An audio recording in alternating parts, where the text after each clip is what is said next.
여러분 안녕하십니까. 1월 8일 영상입니다. 오늘 야후 파이낸스의 한 미국의 30대 부부의 이야기가 이 스토리가 올랐죠. 이 부부가 30대 중반이고 근데 유동자산만 230만 달러, 우리 돈으로 하면 약 30억 이상을 보유하고 있는 그런 부부입니다.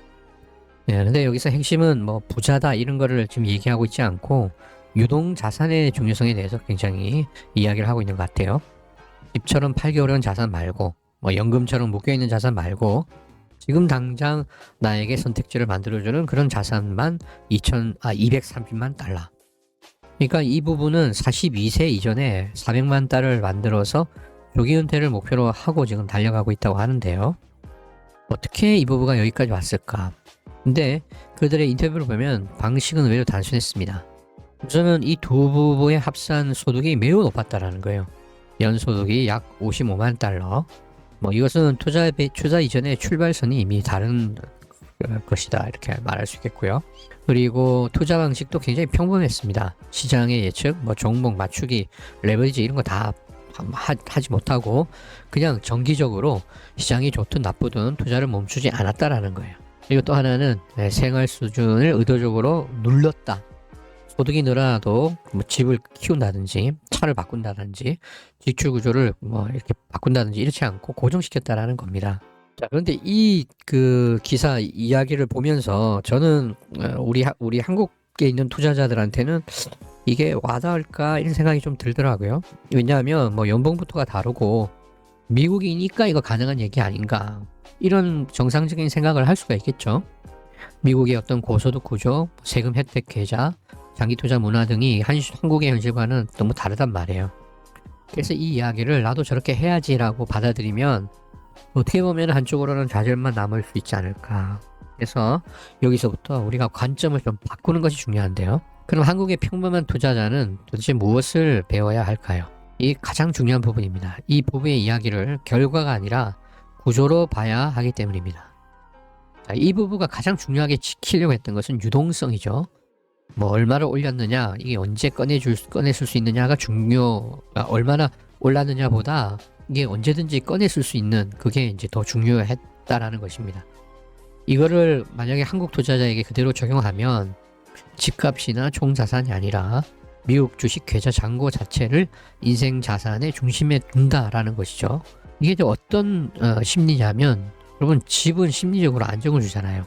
근데 뭐 선택권을 바로 만들어주는 거 아니죠.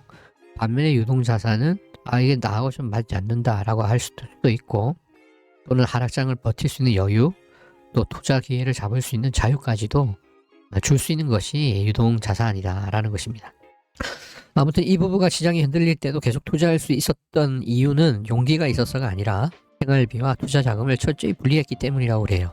이게 이제 한국 투자자들이 가장 많이 실패하는 지점이 바로 여기인데요. 시장이 떨어질 때 생활비가 불안해지고 또는 심리적으로 버티기 힘드니까 투자를 일단 멈춥니다.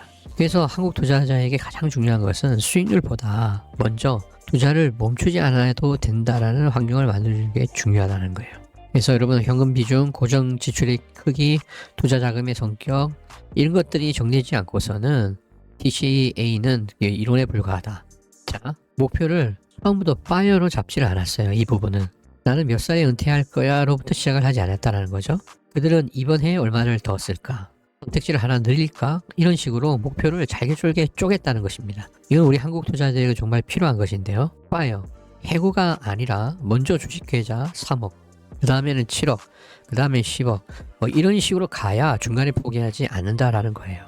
자, 그렇다면 이제 우리는 뭘 해야 하느냐를 한번 정리해 보도록 하겠습니다. 우선은 집 말고 계좌를 기준으로 인생 설계를 바꿔야 한다. 우리 대한민국에서는 집이 곧 자산이라는 인식이 아주 강하죠. 하지만 조기 은퇴 관점에서는 집은 유동성이 없는 자산인 것입니다. 그래서 조기 은퇴를 목표로 한다면 자산 기준을 이렇게 바꿔야 된다는 거예요. 집값이 얼마냐가 아니라 미국 주식계좌에 내가 얼마가 있느냐. 이 인식 전환이 정말 출발점이다.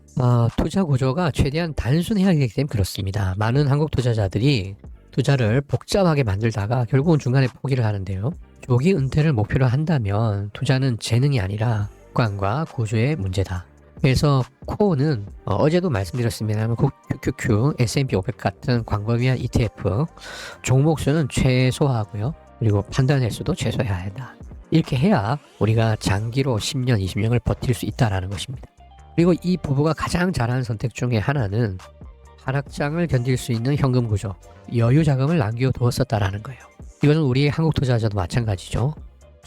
최소 생활비 1, 2년치의 현금, 투자 계좌와 철저히 분리하고 하락장이 와도 추가 투자 가능하게끔 만들어 놓으라. 이게 없으면 조기 은퇴는커녕 장기 투자 자체가 불가능하기 때문입니다. 자, 그렇다면 TQQQ 투자는 이 이야기를 어떻게 우리가 생각을 해야 할까요? 이 미국 부부의 성공 스토리는 고수익 상품을 잘 골랐기 때문이 아니었죠. 유동성과 생존을 최우선으로 두었기 때문이었습니다. 그래서 우리 TQQQ 투자자는 이 이야기를 어떻게 해석해야 되냐면 TQQQ로 인생을 단번에 바꾸자가 아니라 TQQQ를 써서 시장에서 탈락하지 않을 구조를 만들자. 자, 이게 무슨 말이냐. TQQQ는 자산을 빠르게 키울 수도 있지만 반대로 잘못 쓰게 되면 유동성, 가장 먼저 파괴하는 상품입니다. 그래서 현실적인 위치는 주력은 되기가 좀 힘들고 보조 엔진으로 가져가는 게 특히 초보 분들에게는 좋지 않겠는가. 코어 자산이 단단하게 있어야, 그리고 현금 구조가 안정되어질 때 그때에 비로소 TQQQ가 의미가 있기 때문입니다. 자, 이 30대 미국 부부 이야기는 부자가 되는 비법을 말하고 있지는 않아요. 그런데 가만히 보면 선택권은 어떻게 늘리느냐에 대한 이야기를 하고 있습니다. 우리 한국 투자자들도 같은 방식으로 빠르게 부자가 되기는 어렵습니다. 하지만 구조를 같이 해서 조기 은퇴를 준비하는 것은 충분히 가능하다. 특히 TQQQ 투자자라면 이 한 문장은 꼭 기억하셔야 합니다. 레버리지는 수익을 키워주지만 구조 없이 쓰면 투자 인생을 끝낸다. 자, 오늘 여러분 영상이 어떠셨습니까? 오늘 영상이 여러분들에게 조금이라도 도움이 되셨다면 구독과 좋아요, 알림 설정 부탁을 드리고요. 오늘도 남은 시간 좋은 즐겁고 행복한